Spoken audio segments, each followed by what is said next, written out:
A magistrate court in Mumbai has acquitted two men who had been charged for firing recklessly in air around 16 years ago. Now, what really was the case and what really happened? I'm joined by Advocate Pandey, who represents the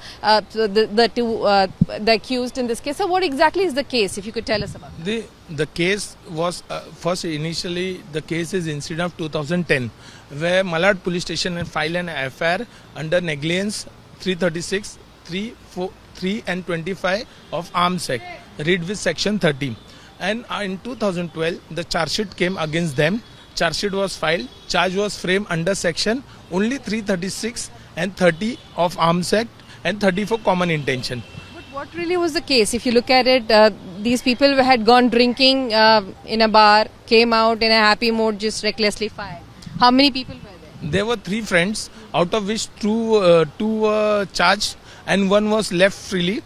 And if we see the fire which they say, the prosecution was not able to prove in the court. They made a mockery by making a statement that in the court they came with the story that it was a revolver, but their story was that the fire was done with the pistol.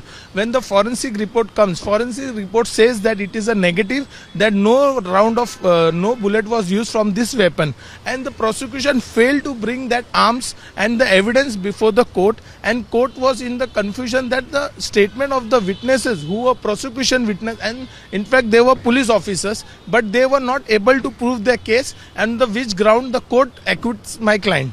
Okay. So in the court, what were your arguments? Of course, since the prosecution case, neither the pistol was proved, neither the firing was proved.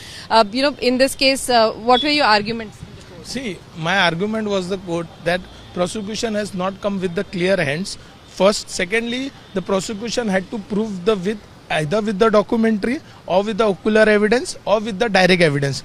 All these 3 aspects was not proved by the prosecution, and the court relied, and court has put them that you come with a weapon. The weapon which they were relying, that weapon could not be proved by the prosecution, into which this turned to be a acquittal case, and the court in its finding has said that the prosecution was inconsistent in their statement. They were not able to prove, and they were not able to say whether it was a revolver or pistol. On the same ground the court acquitted my clients. But it was a licensed revolver that yes. had been used. That the licensed revolver was that which my clients carry. They are a businessman. It was a licensed revolver. But here the case has to be proved that whether it was fired or not. That firing case, and there was no independent witness which was brought. All the witnesses, nearly 12 to 15 witnesses were there. All were police officers and police personals. And the punch also. In fact, the punch says that I went on the next day in the afternoon. I don't know what was seized and what was recovery was done. So that same thing statement, it comes up in the court, and the prosecution was failed to prove that case. Thank you. So that was Advocate Pandey explaining as to how in this particular case, after 16 years, the court it was not sure as to whether there was a firing that had really happened, and whether the prosecution of the 2 men that the police had initiated was really true. With cameraman Kiran Sapkal in Mumbai, Vidya for India Today.